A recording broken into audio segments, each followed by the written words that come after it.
Hi everyone, welcome to the channel Moments of Koelavi and our new vlog. 11ই September 2024 বিকেল তখন 4:50। নিজেদের নতুন রুমের ছোট্ট ব্যালকনিতে বসে পড়ন্ত বিকেলের আকাশ দেখছিলাম। মাথার মধ্যে অনেক পুরনো স্মৃতি ঘুরে বেড়াচ্ছিল। আগে কিভাবে থাকতাম আর এখন কিভাবে থাকি। ছোট ছোট স্বপ্নগুলো পূরণ হতে দেখে মাঝে মাঝে মনে হয় সত্যি এগুলো স্বপ্ন দেখছি না তো। এই যেমন সুন্দর একটা ঘর, একটা গাড়ি, একটা সুন্দর পরিবার। আসলে আমি বা আমার হাজবেন্ড অভি দুজনের বিয়ের আগের জীবনে অনেক কিছুতেই মিল আছে। সুন্দর একটা ঘর বানাবো নিজেদের খেটে করা ইনকামের পয়সায়। দেখো, আজ না চাইতেই ভগবান তার চেয়ে অনেক বেশি কিছু দিয়ে দিয়েছে। যদিও এই ঘর বাড়ি, টাকা পয়সা, গাড়ি এর থেকেও দামি জিনিস আমাদের কাছে প্রথম থেকেই ছিল, সেটা হলো ভালোবাসা আর খুশিতে থাকা। টাকা পয়সা, গাড়ি বাড়ি এসব তো কম বেশি সবার কাছেই থাকে, কিন্তু ভালোবাসা সবার কাছে থাকে না। যাই হোক, তোমাদের এসব বলে ভিডিওটা বেশি বোরিং করব না। বিকেলবেলা বাবা আর দাদুর চা খাওয়াটা ম্যান্ডেটারি। চা খাওয়ার অভ্যাস না থাকলেও দুধ চা হলে আমার বেশ ভালোই লাগে। এদিকে অভি ভাইয়ের সাথে বেরোলো কিছু কাজের জন্য, আর তার মাঝখানেই আমি আমার রুমটাকে একটু ভালো করে গুছিয়ে নিলাম। তেমন কিছুই ছিল না, তাও জায়গার জিনিস জায়গায় না রাখলে না আমার আবার ভালো লাগে না। তাই আর কি বালিশ টালিশ গুলো একটু ঠিক করে ঘরটা ঝাড় দিয়ে নিলাম। অভির জন্য না আমাদের রোজ বাইরের খাবার খাওয়া হয়। ও যখনই বাইরে যায় হাতে করে একটা কিছু খাবার বাড়ির জন্য নিয়ে আসবেই। যদিও এইটা কিন্তু একদিকে ভালো, বাড়ির সবার কথাই ভাবে। আমাকে বলে একা একা বাইরে খাবো, তার চেয়ে বরং সবাই একসাথে বাড়িতে খাই। আর আমি এদিকে আমাদের ইউটিউবে পোস্ট করা ফার্স্ট শর্টস ভিডিওটা দেখছিলাম। অনেক ইমোশন জড়িয়ে আছে এটার সাথে। তোমাদের সাথে কথা বলতে বলতে অভিও চলে আসলো। দেখো, একটা নতুন স্পিকার কিনে এনেছে, তার সাথে অনেকগুলো খাবার। অভি আসলে রাতে যখনই এডিট করে স্পিকারটাকে ল্যাপটপে কানেক্ট করে রাতে ওয়েব সিরিজ দেখা যাবে, না হলে না আমি কিছুই শুনতে পাই না এমনি এমনি। আর দেখো, আজকে আবার ধোসা, চিকেন বাটার ফ্রাই এইসব নিয়ে এসছে। আমাদের দুজনের মধ্যেই কেউই ধোসার খুব একটা বড় ফ্যান নয়, তবে মাঝে মধ্যে ভালোই লাগে। হ্যাঁ, তবে আমার শাশুড়ি মা ধোসা খেতে বেশ ভালোবাসে। নতুন স্পিকারে অভি বিশাল জোরে গান চালিয়েছে, সেটা শুনে আমি আর ভাই দুজনেই নাচছিলাম। ভাই উঠে চলে গেছে ভিডিও হচ্ছিল বলে। আমার নাচ দেখে তখন তো সবাই হাসছিলই, প্লাস আমি যখন ভিডিওটা এডিট করছি আমার নিজেরই তখন হাসি পাচ্ছিল। এদিকে পরের দিন সকালে অভির ছিল একটা শুট, তাই অভি শুটে বেরিয়ে পড়েছে। শুট থেকে ফিরতে ফিরতে অনেকটাই রাত হয়ে যায়, তাই ওই দিন আর কিছু ভিডিও নেওয়া হয়নি।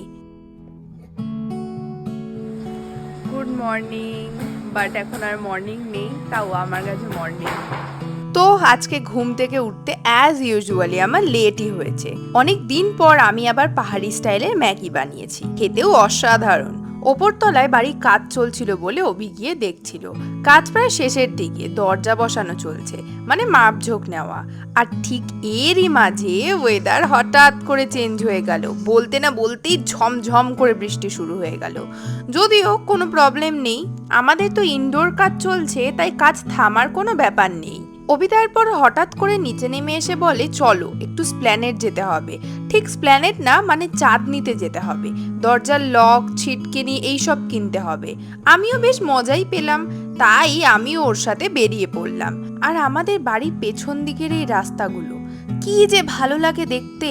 খোলা আকাশ, ধুধু মাঠ, আর নিচে অনেক বড় জলাশয়। দেখতে দেখতেই আমরা চাঁদনি পৌঁছে গেছি। আর এখানে ফার্স্ট আমরা স্যান্ডেল দেখা দিয়ে স্টার্ট করেছি। আমাদের ছোট্ট ব্যালকনিটার জন্য একটা সুন্দর হ্যাঙ্গিং লাইট দরকার, তাই দেখছিলাম। 3-4টে পছন্দও হয়েছে, কিন্তু তারপর ভাবলাম না, পরেই নেব, এখনো ইলেকট্রিকের কিছু কাজ বাকি। যদি নিয়ে আসার পর বলে এটা হবে না, তখন আবার আর এক মুশকিল। সামনেই লুচির দোকান দেখে অভি আর লোভ সামলাতে পারলো না। যদিও খেতে কিন্তু বেশ ভালোই ছিল, তবে আমার আবার লুচি, পরোটা এইসব ঠিক ভালো লাগে না। তাও বাড়ি বানানো হলে 3টে ম্যাক্স টু ম্যাক্স। আর এরই মধ্যে আমার জুতোটা গেল ছিঁড়ে। ভাগ্যিস গাড়ি নিয়ে গেছিলাম, নালে তো পুরো ফেসে যেতাম। হ্যান্ডেলের দোকানটা চাঁদনি না পাওয়ায় আমরা চলে গেলাম বউবাজার। ফাইনালি আমাদের ডোর লক আর ছিটকিনিটা পেলাম। জানো তো, নিজের হাতে এমন ভাবে বাড়ির ছোট্ট ছোট্ট জিনিসগুলো খুব মন দিয়ে খেয়াল করে কেনা বা সাজানোর এক আলাদাই আনন্দ, আর অনেক কিছু শেখাও যায়। বউবাজার থেকে বেরোনোর পর আমি জানি আমরা কিছু খেয়ে বাড়ি যাব, কিন্তু অভি আমাদের ড্রাইভার দাদাকে বলে যে ও একটা ক্লায়েন্টের সাথে দেখা করতে যাবে, আর যার সাথে দেখা করতে যাবে তার আবার একটা বুটিকও আছে। আমরা তো বুটিকের সামনে পৌঁছতেই দেখি অভির তোলা পিকচার ওনার বুটিকের সামনে বড় বড় করে লাগানো, ভেতরটাতেও একটা আছে। কি যে ভালো লাগে না এইগুলো দেখতে। যাই হোক, বুটিকে ঢুকে অভি আমাকে বলে, তোমার কি ধরনের শাড়ি ভালো লাগে দেখো তো। এতক্ষণে আমি বুঝতেই পারলাম যে এটা কোনো মিটিং না, আমাকে শাড়ি কিনতে নিয়ে এসেছে। এটা আমার কাছে পুরোটাই সারপ্রাইজ। আমি ফার্স্টে একটু নানা করলেও কিন্তু বেশ ভালোই লাগছিল। আসলে আমার নরম ধরনের শাড়ি পরতে খুব ভালো লাগে, আর এইটা অভি জানতো, তাই অভি পুজোর জন্য আমাকে এমন একটা শাড়ি কিনে দিল। আমি কিন্তু খুব খুশি হয়েছি। এদিকে দোকান থেকে বেরোতেই অঝোরে বৃষ্টি শুরু হয়েছে। আমাদের দুজনেরই বৃষ্টিটা খুব ভালো লাগে, ভিজতে পারলে তো আরো মজা। কলকাতার রাস্তা, বৃষ্টি আর লং ড্রাইভ আলাদাই মজা। কিন্তু এমন ভেবে কোনো লাভ নেই, আমাদের এখন বাড়ি পৌঁছতে হবে। যাওয়ার পথে টেস্টি টেস্টি কয়েকটা ডোনাটসও কিনে নিলাম। তারপর ওখান থেকে বেরিয়ে আর্সেলান থেকে আমাদের ড্রাইভার দাদা আমাদের জন্য বিরিয়ানি কিনে বাড়ির পথে রওনা দিলাম। বেশ অনেকটাই রাত হয়েছে। বাড়ি ফেরার পথে দেখি কিছু কিছু জায়গায় প্রচুর জল জমেছে। যাই হোক, আশা করি তোমাদের এই ভিডিওটা ভালো লেগেছে। যদি ভালো লেগে থাকে তাহলে কমেন্টে জানিও।